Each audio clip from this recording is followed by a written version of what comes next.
ನೌಕರಿಗಳೆಲ್ಲ ನನ್ನ ಸ್ನೇಹಿತರಿಗೆ ಹಾಗೂ ಸಹೋದರಿಗೆ ನಮಸ್ಕಾರ. ಗೆಳೆಯರೇ, ನಿಮ್ಗೆ ಈಗಾಗಲೇ ಗೊತ್ತಿದೆ, GTTCA ಬಗ್ಗೆ ನಾನು ಮಾಹಿತಿಯನ್ನು ಹಾಕಿದ್ದೆ. ಅದಕ್ಕೆ ಕೋರ್ಸು ಸಹ ಮಾಡಿದ್ವಿ ಹಾಗೂ ಸ್ಟೂಡೆಂಟ್ ಸಹ ಅಟೆಂಡ್ ಮಾಡಿದ್ದಾರೆ. And exam has gone really very well. ಇದರಲ್ಲಿ ಹಲವಾರು ಪೋಸ್ಟ್ಗೆ ನೀವು ಎಕ್ಸಾಮ್ಸ್ನ ಬರೆದಿದ್ದೀರಾ. ಅಂಡ್ ಯಾರೆಲ್ಲ ನನ್ನ ಚಾನಲ್ನ ಮೊದಲದಾಗಿ ವೀಕ್ಷಿಸ್ತಾ ಇದ್ದೀರಾ, ದಯಮಾಡಿ ಸಬ್ಸ್ಕ್ರೈಬ್ ಮಾಡ್ಕೊಳ್ಳಿ. ಸೊ ದಟ್ ಪ್ರತಿಯೊಂದು information with respect to the GTTC ಇರ್ಬೋದು, ವೇರಿಯಸ್ ಆದ ರಿಕ್ರೂಟ್ಮೆಂಟ್ಸ್ ಇರ್ಬೋದು, ಅದೆಲ್ಲದ್ರ ಬಗ್ಗೆ ನಾವು ಮಾಹಿತಿಯನ್ನು ಹಾಕ್ತಾ ಇರ್ತೀವಿ. ಸೊ ನಾವು ನಿಮ್ಮಲ್ಲಿ ಕೇಳ್ಕೊಳ್ಳೋದೇನಂತಂದರೆ, ನಮ್ಮ ವಿಡಿಯೋನ ಕೊನೆಯ ತನಕ ವಾಚ್ ಮಾಡಿ. ಬಿಕಾಸ್ ಇವತ್ತು ನಾವು ಮಾಡುವಂತಹ ವಿಡಿಯೋನಲ್ಲಿ next further recruitment process which relates to the GTTC government tool room and training ಸೆಂಟರಲ್ಲಿ ನೀವು ನೆಕ್ಸ್ಟ್ ಸ್ಟೆಪ್ಸ್ ಆಫ್ ಸೆಲೆಕ್ಷನ್ ಹೇಗಿರುತ್ತೆ, ಏನು ಮಾಡ್ತೀವಿ, ಏನೇನು ಮಾಡ್ತಾರೆ, ಸೊ ನೀವು ಯಾವುದೆಲ್ಲ ಸ್ಟೇಜಸ್ನ ಪಾರ್ ಮಾಡಬೇಕಾಗುತ್ತೆ ಅನ್ನೋದ್ರ ಬಗ್ಗೆ ಡಿಸ್ಕಸ್ ಮಾಡೋಣ. ಹಾಗೂ ಅದನ್ನು ಎಷ್ಟು ರೇಷಿಯೋನಲ್ಲಿ ಕರೀತಾರೆ, ಓಕೆ, ಎಷ್ಟು ರೇಷಿಯೋನಲ್ಲಿ ಕರೀತಾರೆ, ಏನು ಅನ್ನೋದ್ರ ಬಗ್ಗೆ ನಾವು ಇವತ್ತು ಡೀಟೇಲ್ ಆಗಿ ಸ್ಟಡಿ ಮಾಡೋಣ ಗೈಸ್. ಕೆಲವೊಬ್ಬರು ಮೈಂಡಲ್ಲಿ ಹಲವಾರು ಕ್ವಶನ್ಸ್ ಇದ್ದಾವೆ. 35 ಮಾರ್ಕ್ಸ್ ಈಸ್ ಸ್ಟ್ಯಾಂಡರ್ಡಾ ಇಲ್ಲ ಏನು, ಅದು ಮಿನಿಮಮ್ ಅಷ್ಟು ತೆಗಿಲೇಬೇಕಾ, ಮತ್ತು ನಾವು ತೆಗ್ದಿಲ್ಲ ಅಂದರೆ ಏನು, ನಾವು ರೇಸಲ್ಲಿ ಇರ್ತೀವಾ ಇಲ್ಲನಾ, ಇದ್ರ ಬಗ್ಗೆ ಎಲ್ಲ ನಾವು ಇವತ್ತು ಡೀಟೇಲಾಗಿ ಮಾಹಿತಿಯನ್ನು ಕೊಡ್ತೀವಿ. ಸೊ ದಯಮಾಡಿ ವಿಡಿಯೋನ ಕಂಪ್ಲೀಟ್ ತನಕ ವಾಚ್ ಮಾಡಿ. ನೋಡಿ, ನಾವು ಫಸ್ಟು ನಮ್ಮ ನೋಟಿಫಿಕೇಶನಿಂದ ಬರೋಣ. ನಿಮ್ಗೆ ಆಲ್ರೆಡಿ ಗೊತ್ತಿದೆ, ಫೈನಲ್ ಸ್ಕೋರ್ ಲಿಸ್ಟ್ ಬಿಟ್ಟಿದ್ದಾರೆ 4ನೇ ತಾರೀಕು, ನಿನ್ನೆ ಬಿಟ್ಟಿದ್ದಾರೆ. ಅದಕ್ಕೆ ಬಿಫೋರ್ ನಿಮ್ಗೊಂದು ನಾರ್ಮಲ್ ಸ್ಕೋರ್ ಲಿಸ್ಟನ್ನು ಬಿಟ್ಟಿದ್ರು. ಆ ಪ್ರಾವಿಷನಲ್ ಸ್ಕೋರ್ ಲಿಸ್ಟು ಅದನ್ನು ಆಲ್ರೆಡಿ ನೋಡ್ಕೊಂಡಿದ್ದಾರೆ. ಅದಕ್ಕೆ ಬೇಕಾಗಿರೋ ಅಬ್ಜೆಕ್ಷನ್ಸ್ ಕೊಟ್ಟಿದ ನಂತರ ಕೆಲವು ಸ್ಟೂಡೆಂಟ್ಸ್ ಚೇಂಜ್ ಆಗಿದೆ. ಆ ಸ್ಕೋರ್ನ ಅವರು ಇವತ್ತು ಮೆನ್ಷನ್ ಮಾಡಿದ್ದಾರೆ. ನಿನ್ನೆ 4ನೇ ತಾರೀಕು ಜಾನ್ವರಿ 2025ನಲ್ಲಿ ನಿಮ್ಮ ಸ್ಕೋರ್ ಲಿಸ್ಟ್ ಮೆನ್ಷನ್ ಮಾಡಿದ್ದಾರೆ. ಹಾಗೂ ಒಂದು ನೋಟಿಸು ಸಹ ಕೊಟ್ಟಿದ್ದಾರೆ. ಆ ನೋಟಿಸ್ನ ಆದ ನಂತರ ರೀಡ್ ಮಾಡೋಣ. ನಾವು ಫಸ್ಟು ನಮ್ಮ ನೋಟಿಫಿಕೇಶನ್ಗೆ ಡೀಟೇಲ್ ನೋಟಿಫಿಕೇಶನ್ನ ಓಪನ್ ಮಾಡಿ ನೋಡುವ ಗೆಳೆಯರೆ. ನೋಡಿ, ಈ ಡೀಟೇಲ್ ನೋಟಿಫಿಕೇಶನಲ್ಲಿ ನಾನು ಕೆಲವೊಂದು ಪಾಯಿಂಟ್ಸ್ನ ಓದಲಿಕ್ಕೆ ಇಷ್ಟಪಡ್ತೀನಿ. ನಿಮ್ಗೆ ಇದೆಲ್ಲ ಗೊತ್ತಿದೆ, ಏನು ಎಷ್ಟು ವೇಕೆನ್ಸೀಸ್ ಇತ್ತು, ಅದಕ್ಕೆ ಸ್ಯಾಲ್ರಿ ಪ್ಯಾಕೇಜ್ ಏನಿತ್ತು, ಅದೆಲ್ಲ ನಿಮ್ಗೆ ಗೊತ್ತಿದೆ, ರೈಟ್? ಸೊ ಇದಾದ ನಂತರ ವಯೋಮಿತಿ ಏಜ್ ಲಿಮಿಟ್ ಕೊಟ್ಟಿದ್ರು. ಈ C&R ರೂಲ್ಸ್ ಪ್ರಕಾರ ಏನು ತೊಗೊಂತು, ಏಜ್ ಲಿಮಿಟ್ನ ಹೇಗೆ ತೊಗೊತಾರೆ, ಡೈರೆಕ್ಟ್ ರಿಕ್ರೂಟ್ಮೆಂಟ್ ಆದರೆ ಹೇಗಿರುತ್ತೆ ಅನ್ನೋದು ಕೊಟ್ಟಿದ್ರು. ಅದೆಲ್ಲ ಓಕೆ, ಅದೆಲ್ಲ ದಟ್ಸ್ ಫೈನ್, ಅದು ನಿಮಗೆ ಅಷ್ಟು ಇಂಪಾರ್ಟೆಂಟ್ ಅಲ್ಲ. ಈಗ ನಾವು ನೋಡ್ತಿರೋಂಥದ್ದು ಸೆಲೆಕ್ಷನ್ ಪ್ಯಾಟರ್ನ್. ನೋಡಿ, ಆಯ್ಕೆಯ ವಿಧಾನ, ಇದು ವೆರಿ ವೆರಿ ಇಂಪಾರ್ಟೆಂಟ್. ಈಗ ಸ್ಕೋರ್ ಲಿಸ್ಟ್ ಬಿಟ್ಟಿದ್ದಾರೆ. ಬರೀ ಇದೇನಿದು ಸ್ಕೋರ್ ಲಿಸ್ಟ್ ಅಂದರೆ ಎಷ್ಟು ಜನ ಸ್ಟೂಡೆಂಟ್ಸ್ ಪಾರ್ಟಿಸಿಪೇಟ್ ಮಾಡಿದ್ದಾರೆ ಅಷ್ಟು ಜನರದು ನಿಮ್ಮ ಸ್ಕೋರ್ ಎಷ್ಟು ಬಂದಿದೆ ಅನ್ನೋದು ಲಿಸ್ಟ್ನ ಬಿಟ್ಟಿದ್ದಾರೆ ಅಷ್ಟೇ. ಏನಿದು ಫೈನಲ್ ಸ್ಕೋರ್ ಲಿಸ್ಟ್ನ ಬಿಟ್ಟಿದ್ದಾರೆ. ಏನು ಫೈನಲ್ ಸ್ಕೋರ್ ಲಿಸ್ಟ್ ಅಂದರೆ ಆ ಲಿಸ್ಟಲ್ಲಿ ಬಂದಿರೋ ಅಂಥ ಮಾರ್ಕ್ಸ್ ಯಾವುದೇ ಕಾರಣಕ್ಕೆ ಚೇಂಜ್ ಆಗಲ್ಲ ಅಂತ ಅವರ ಪ್ರಕಾರ ಅದು ಫೈನಲ್ ಲಿಸ್ಟ್. ಓಕೆ, ಈ ಲಿಸ್ಟಿಂದ ನೆಕ್ಸ್ಟ್ ಆಯ್ಕೆ ವಿಧಾನ ಹೇಗಾಗುತ್ತೆ ನೋಡಿ. ಈ ಆಯ್ಕೆ ವಿಧಾನದಲ್ಲಿ ವಿದ್ಯಾರ್ಥಿಗಳು ಸ್ಪರ್ಧಾತ್ಮಕ ಪರೀಕ್ಷೆಯಲ್ಲಿ ನೋಡಿ, ಸ್ಪರ್ಧಾತ್ಮಕ ಪರೀಕ್ಷೆಯಲ್ಲಿ ಅಂದರೆ ಈಗ ನೀವು ಬರ್ದಿರೋಂತಹ OMR ಬೇಸ್ಡ್ ಟೆಸ್ಟ್ ಇರ್ಬೋದು, ಅದು ಮತ್ತೆ ಸಂದರ್ಶನದಲ್ಲಿ ಅಂದರೆ ಈಗ ಒಂದು ಇಂಟರ್ವ್ಯೂ ಥರ ಇರುತ್ತೆ, ಲೈಕ್ ವೈವಾ ವಾಯ್ಸ್ ಥರ ಇರುತ್ತೆ, ಎಲ್ಲ ಸ್ಟೂಡೆಂಟ್ಸ್ಗೆ ಇರುತ್ತೆ ಗೈಸ್. ಯಾಕಂದರೆ ಇಲ್ಲಿ ಅವರು ಸ್ಪೆಸಿಫಿಕ್ ಆಗಿ ಇದೇ ಪರ್ಟಿಕ್ಯುಲರ್ ಬ್ರಾಂಚ್ಗೆ ಮಾಡ್ತೀವಿ ಅಂತ ಎಲ್ಲೂ ಕೊಟ್ಟಿಲ್ಲ. ಸೊ ಇದು ಗರಿಷ್ಠ ಅಂತಂದರೆ ಮ್ಯಾಕ್ಸಿಮಮ್ ಆಫ್ 20 ಮಾರ್ಕ್ಸ್ಗೆ ಇರುತ್ತೆ. ಎಷ್ಟು ಮಾರ್ಕ್ಸ್ಗೆ? 20 ಮಾರ್ಕ್ಸ್ಗೆ ಇರುತ್ತೆ ನಿಮ್ಮ ವೈವಾ ವಾಯ್ಸ್. ಇದನ್ನು ಸಂದರ್ಶನ ಅಂತಂದರೆ ನಾವು ಇದನ್ನು ವೈವಾ ವಾಯ್ಸ್ ಅಂತ ಕರೆಯೋಣ. Let us call this as viva voice, ಅಥವಾ ಕೆಲವೊಬ್ಬರಿಗೆ ಇಂಟರ್ವ್ಯೂ ಅಂತ ಇಟ್ಕೊಳ್ಳಿ. ಓಕೆ, ಇದರಲ್ಲಿ ಮ್ಯಾಕ್ಸಿಮಮ್ 20 ಮಾರ್ಕ್ಸ್ ಇರುತ್ತೆ. ಅವು ಎರಡೂ ಕಂಪೇರ್ ಮಾಡಿಬಿಟ್ಟು ನಿಮಗೆ ಶೇಕಡಾವಾರು ಪ್ರಮಾಣದ ಆಧಾರದ ಮೇಲೆ ಮಾಡಲಾಗುವುದು ಅಂತ ಕೊಟ್ಟಿದ್ದಾರೆ. ಹೆಚ್ಚಿನ ಮಾಹಿತಿಯನ್ನು ಸರ್ಕಾರಿ ಉಪಕರಣಾಗಾರ ಮತ್ತು ತರಬೇತಿ ಕೇಂದ್ರದ ಮತ್ತು ಕರ್ನಾಟಕ ಪರೀಕ್ಷೆ ಪ್ರಾಧಿಕಾರ, ಅಂದರೆ ಇದು ನಮ್ಮ KA, ಸರ್ಕಾರಿ ಉಪಕರಣಾಗಾರ ಅಂದರೆ ಲೈಕ್ ಅದು ವೇರಿಯಸ್ ಎಕ್ಸಾಮಿನೇಷನ್ ಪ್ಯಾಟರ್ನ್ಸ್ ಇರ್ಬೋದು, ಮತ್ತು ತರಬೇತಿ ಕೇಂದ್ರ ಅಂದರೆ ಅದು GTTC ವೆಬ್ಸೈಟ್ನಲ್ಲಿ ಮುಂದಿನ ದಿನಾಂಕಗಳಲ್ಲಿ ತಿಳಿಸಲಾಗುವುದು. ಅಂದರೆ ನೆಕ್ಸ್ಟ್ ಸ್ಟೆಪ್ಸು ಈ ಪರ್ಟಿಕ್ಯುಲರ್ ಡಿಪಾರ್ಟ್ಮೆಂಟ್ಸ್ ಅವರು ತಿಳಿಸ್ತಾರೆ. ಇವಾಗ KAದವ್ರು ಏನು ಕೆಲಸ ಇತ್ತು, ಎಕ್ಸಾಮ್ ಕಂಡಕ್ಟ್ ಮಾಡಬೇಕಿತ್ತು, ಎಕ್ಸಾಮ್ ಕಂಡಕ್ಟ್ ಮಾಡಿದರೆ ಸ್ಕೋರ್ ಲಿಸ್ಟ್ನ ರಿಲೀಸ್ ಮಾಡಿದ್ದಾರೆ, ಮುಗೀತು. ಇವ್ರ ಕೆಲಸ ಇಲ್ಲಿಗೆ ಮುಗೀತು, close. Here there job roll has been ended. ಈಗ ನೆಕ್ಸ್ಟ್ ಸ್ಟೆಪ್ಪು ಏನು, ಇವರು ಬಂದ್ಬಿಟ್ಟು GTTC ಅವ್ರಿಗೆ ಅವರ ಫೈನಲ್ ಲಿಸ್ಟನ್ನು ಲಿಖಿತಪೂರ್ವಕವಾಗಿ ಕೊಡ್ತಾರೆ. ಲಿಖಿತಪೂರ್ವಕ ಅಂದರೆ ಸ್ಕೋರ್ ಲಿಸ್ಟ್ನ ಕಳಿಸ್ಬೋದು, ಅಥವಾ ಮೇಲಲ್ಲಿ ಕಳಿಸ್ಬೋದು, ಅಥವಾ ರೈಟಿಂಗ್ಲಲ್ಲಿ ಎಲ್ಲ ಸ್ಕೋರ್ ಲಿಸ್ಟ್ನ ಪ್ರಿಂಟ್ಔಟ್ ತೆಗೆದು ಸೈನ್ ಮಾಡಿ ಸೀಲ್ ಹಾಕಿ ಕಳಿಸ್ಬೋದು. ಅದೆಲ್ಲ ಆದ ನಂತರ ನೆಕ್ಸ್ಟ್ ಸ್ಟೆಪ್ ಏನಿರುತ್ತೆ, ಓಕೆ, ನೆಕ್ಸ್ಟ್ ಸ್ಟೆಪ್ ಬಂದು ನಿಮಗೆ ಇಂಟರ್ವ್ಯೂ ಕರಿಬೇಕು. ಆ ಇಂಟರ್ವ್ಯೂ ಲಿಸ್ಟ್ನ ರೆಡಿ ಮಾಡ್ತಾರೆ. ಯಾರು ರೆಡಿ ಮಾಡ್ತಾರೆ? ಡಿಪಾರ್ಟ್ಮೆಂಟ್ ಅವ್ರು ರೆಡಿ ಮಾಡ್ತಾರೆ. ಇವರು ರೆಡಿ ಮಾಡಲ್ಲ, KA ಅವ್ರು ರೆಡಿ ಮಾಡಲ್ಲ, ನೆನ್ಪಿಟ್ಕೊಳ್ಳಿ. ನೋಡಿ, ಸ್ಪರ್ಧಾತ್ಮಕ ಪರೀಕ್ಷೆ ವಿಧಾನ ಇದು ಆಲ್ರೆಡಿ ನೀವು ಅಟೆಂಡ್ ಮಾಡಿದರೆ ಮುಗಿದೋಗಿದೆ. ಈ ಸ್ಪರ್ಧಾತ್ಮಕ ಪರೀಕ್ಷೆಯಲ್ಲಿ ಅವರು ಎಲ್ಲೂ ಸಹ ಮೆನ್ಷನ್ ಮಾಡಿಲ್ಲ, ಲೈಕ್ 35 ಮಾರ್ಕ್ ಈ ಪರ್ಟಿಕ್ಯುಲರ್ ಪಾಯಿಂಟಲ್ಲಿ, ಪಾಯಿಂಟ್ ನಂಬರ್ 5 ನಲ್ಲಿ ಎಲ್ಲೂ ಮೆನ್ಷನ್ ಮಾಡಿಲ್ಲ. But when we go down side, ಕಡ್ಡಾಯ ಕನ್ನಡ ಭಾಷೆ ಯಾರೆಲ್ಲ ಬರ್ದಿದ್ರ ನೀವು 150ಗೆ 50 ಮಾರ್ಕ್ಸ್ ಕಂಪಲ್ಸರಿ ತೆಗೆದಿರ್ಬೇಕು ಗೈಸ್, ಇದು ನೆನ್ಪಿಟ್ಕೊಳ್ಳಿ. 150ಗೆ 50 ಮಾರ್ಕ್ಸ್ ಕಂಪಲ್ಸರಿ ಬರಲೇಬೇಕು, ಆವಾಗೇ ನೀವು ಪಾಸ್ ಆಗ್ತೀರಾ. ನಿಮ್ಮ ಸ್ಕೋರ್ಸ್ನ ಪರಿಗಣಿಸಲಾಗುವುದು, ಐ ಮೀನ್ ಸ್ಕೋರ್ಸ್ನ ಕನ್ಸಿಡರ್ ಮಾಡ್ತಾರೆ. ನೀವು ನೆಕ್ಸ್ಟ್ ಪೇಪರ್ ಯಾವುದೇ ಬರೆದಿದ್ದು ಸಹ ಆ ಸ್ಕೋರ್ಸ್ನ ಕನ್ಸಿಡರ್ ಮಾಡ್ತೀರಿ, ಇಲ್ಲ ಅಂದರೆ ನಿಮ್ಮ ಸ್ಕೋರ್ಸ್ ಕನ್ಸಿಡರ್ ಮಾಡಲ್ಲ. ಇನ್ ಕೇಸ್ ಕನ್ಸಿಡರ್ ಮಾಡಿದ್ರು ಸಹ ನೆಕ್ಸ್ಟಲ್ಲಿ ರಿಜೆಕ್ಟ್ ಆಗೋಗ್ತೀರಾ. Okay, so compulsory 50 marks out of 150 ತೆಗಿಲೇಬೇಕು. ನೋಡಿ, ಇಲ್ಲಿ ಕೊಟ್ಟಿದ್ದಾರೆ, ಕಡ್ಡಾಯ ಕನ್ನಡ ಭಾಷೆ ಪರೀಕ್ಷೆಯಲ್ಲಿ ಪಡೆದ ಅಂಕಗಳನ್ನು ಜ್ಯೇಷ್ಠತೆಗೆ ಅಥವಾ ಹುದ್ದೆಗಳ ಆಯ್ಕೆಗೆ ಪರಿಗಣಿಸುವುದಿಲ್ಲ. ಅಂದರೆ ಇದನ್ನೇ ಫೈನಲ್ ಸೆಲೆಕ್ಷನ್ ಅಂತ ತಗೊಳ್ತಾರೆ ಇಲ್ಲ, ಅದು ಕಡ್ಡಾಯ ಕನ್ನಡ ಭಾಷೆ, ಇದು ಜಸ್ಟ್ ಫಾರ್ ಕ್ವಾಲಿಫೈಯಿಂಗ್ ಎಕ್ಸಾಮ್ ಅಷ್ಟೇ. ಓಕೆ, ಈಗ ಈ ಪರ್ಟಿಕ್ಯುಲರ್ ಪೇಪರ್ ನೀವೇನು ಬರ್ದಿದ್ದೀರಾ, ಸ್ಪೆಸಿಫಿಕ್ ಪೇಪರ್ಸ್, ಪತ್ರಿಕೆ 1, ಪತ್ರಿಕೆ 2, ಪತ್ರಿಕೆ 1, ಪತ್ರಿಕೆ 2, ಇದೆಲ್ಲ ಏನು ಬರ್ದಿದ್ದೀರಾ, ಇದರಲ್ಲಿ ಅವರು ಸ್ಪೆಸಿಫಿಕ್ ಆಗಿ ಕೆಲವು ಪಾಯಿಂಟ್ಸ್ ಕೊಟ್ಟಿದ್ದಾರೆ. ಈ 3 ಪಾಯಿಂಟ್ ವೆರಿ ಇಂಪಾರ್ಟೆಂಟ್ ನೋಡಿ. ಈ ಪಾಯಿಂಟ್ಸ್ ಅಲ್ಲಿ ಸ್ಪರ್ಧಾತ್ಮಕ ಪರೀಕ್ಷೆಗೆ ವಿವರವಾದ ವೇಳಾಪಟ್ಟಿಯನ್ನು ಪ್ರಾಧಿಕಾರದ ವೆಬ್ಸೈಟ್ನಲ್ಲಿ ನಂತರ ಪ್ರಕಟಿಸಲಾಗುವುದು.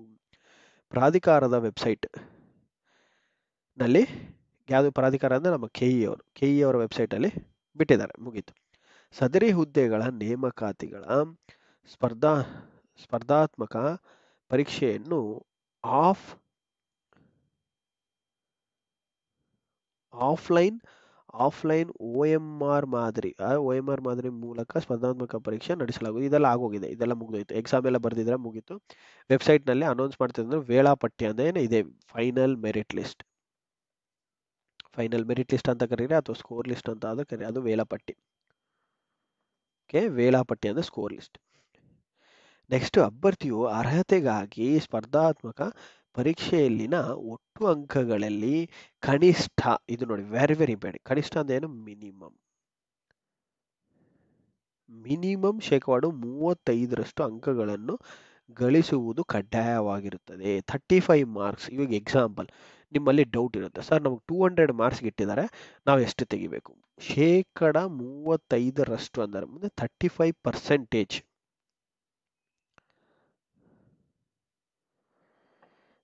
ಫಾರ್ ಎಕ್ಸಾಂಪಲ್ 100ಗಿದೆ ಅಂತಂದರೆ ನೀವು 30 ಮಾರ್ಕ್ಸ್ ತೆಗಿಬೇಕು, 200ಗಿದೆ ಅಂತಂದರೆ 60 ಮಾರ್ಕ್ಸ್ ತೆಗಿಬೇಕು.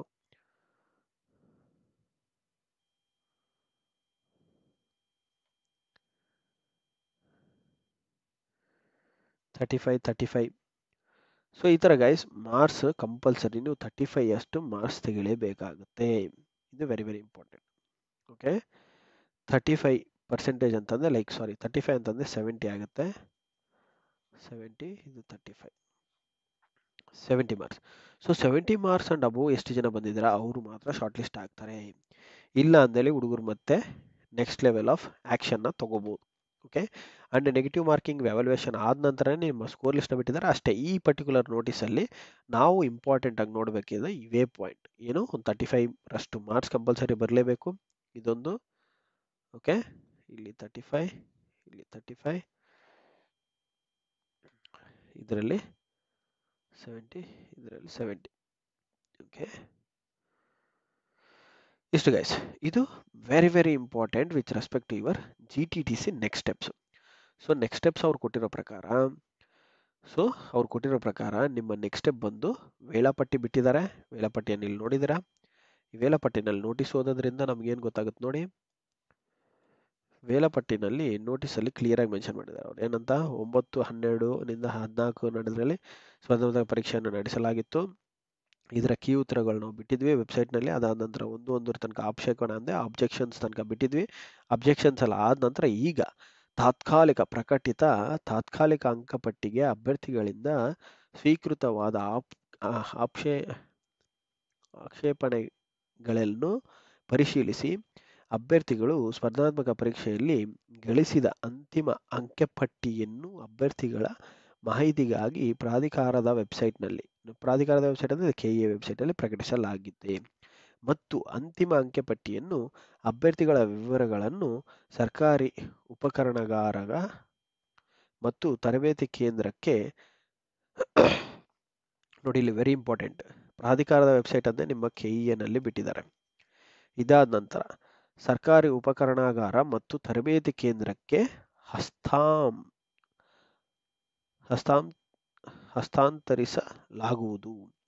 ಅದೇ ಬೈ ಹ್ಯಾಂಡ್ ಅಲ್ಲಿ ಅವರು ಸಬ್ಮಿಟ್ ಮಾಡ್ತಾರೆ ಅಂತ ಹೇಳಿದ್ದಾರೆ. ಓಕೆ, ಯಾರ್ಯಾರಿಗೆ? ಡಿಪಾರ್ಟ್ಮೆಂಟ್ಗೆ. ಯಾವುದು? ತರಬೇತಿ ಕೇಂದ್ರ ಅಂದ್ರೆ ಯಾವುದು? ನಿಮ್ಮ GTTC ಗೈಸ್, ನಿಮ್ಮ GTTCಗೆ. ಹಾಗೂ ಇನ್ನೊಂದು ಸರ್ಕಾರಿ ಉಪಕರಣಾಗಾರ ಅಂದ್ರೆ ಒಂದು ಕಾಪಿ ಡಿಪಾರ್ಟ್ಮೆಂಟ್ಗೆ ಹೋಗುತ್ತೆ, ಎಜುಕೇಷನ್ ಡಿಪಾರ್ಟ್ಮೆಂಟ್ ಹಾಗೂ ನಿಮ್ಮ GTTC ಡಿಪಾರ್ಟ್ಮೆಂಟ್ಗೆ ಬೈ ಹ್ಯಾಂಡ್ ಇಂದ ಹೋಗಿ ಸಬ್ಮಿಟ್ ಮಾಡಿ ಬರ್ತಾರೆ.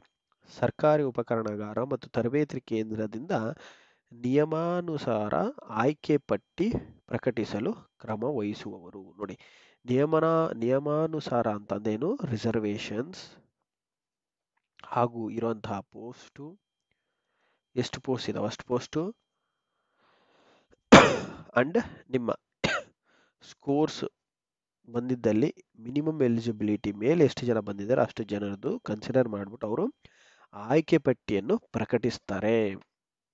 ಅದೇ ಇಂಟರ್ವ್ಯೂಗೆ ಪಟ್ಟಿಯನ್ನು ಪ್ರಿಪೇರ್ ಮಾಡ್ತಾರೆ ಗೈಸ್. ಇದು ವೆರಿ ಇಂಪಾರ್ಟೆಂಟ್. ಓಕೆ,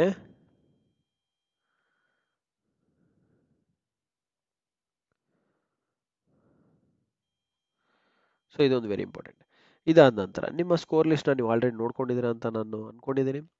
ಸೊ ನಿಮಗೆ ಮಾಡಿದ್ರಲ್ಲಿ ಏನೇ ಡೌಟ್ ಇದ್ರೂ ಸಹ ನೀವು ಕಮೆಂಟ್ ಬಾಕ್ಸಲ್ಲಿ ಕಮೆಂಟ್ ಮಾಡ್ಬೋದು. ಇನ್ನು ಏನಾದರೂ ಕ್ವಶನ್ಸ್ ನಾವು ಇನ್ ಕೇಸ್ ಮಿಸ್ ಮಾಡಿದ್ವಿ ಅಂತ, ಇನ್ನೂ ಕೆಲವೊಂದು ಏನಂತಂದರೆ, ಕೆಲವು ಸ್ಟೂಡೆಂಟ್ಸ್ ನಮಗೆ ಸರ್ ಇಂಟರ್ವ್ಯೂ ಹೇಗೆ ನಡೆಯುತ್ತೆ ಅಂತ ಕೇಳಿದ್ದಾರೆ.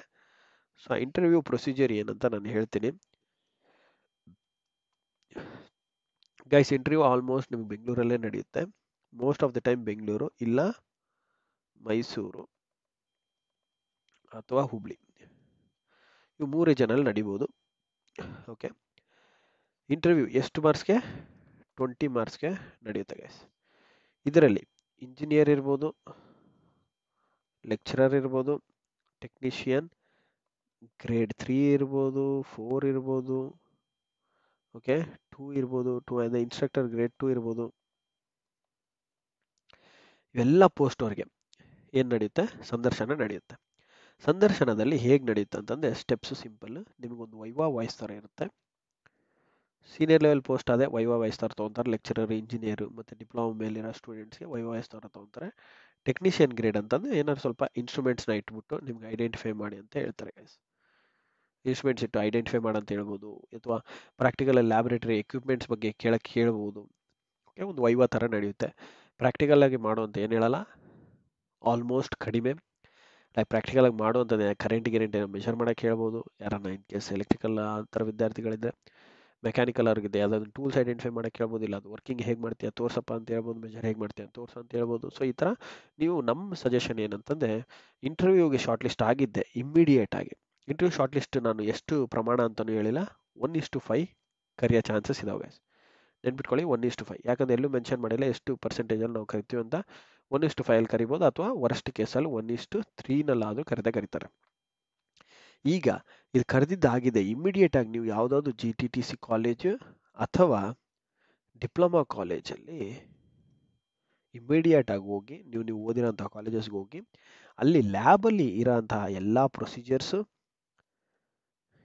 ಪ್ರೊಸೀಜರ್ಸ್ ಹಾಗೂ ಎಕ್ಸ್ಪೆರಿಮೆಂಟ್ಸ್ ಆ್ಯಂಡ್ ಎಕ್ವಿಪ್ಮೆಂಟ್ಸ್ ಇದೆಲ್ಲನೂ ಒಂದ್ಸಲ ನೋಡ್ಕೊಂಬಿಡಿ. ಆಗ ನಿಮಗೆ ಬೆಸ್ಟ್ ಆಗಿಬಿಡುತ್ತೆ.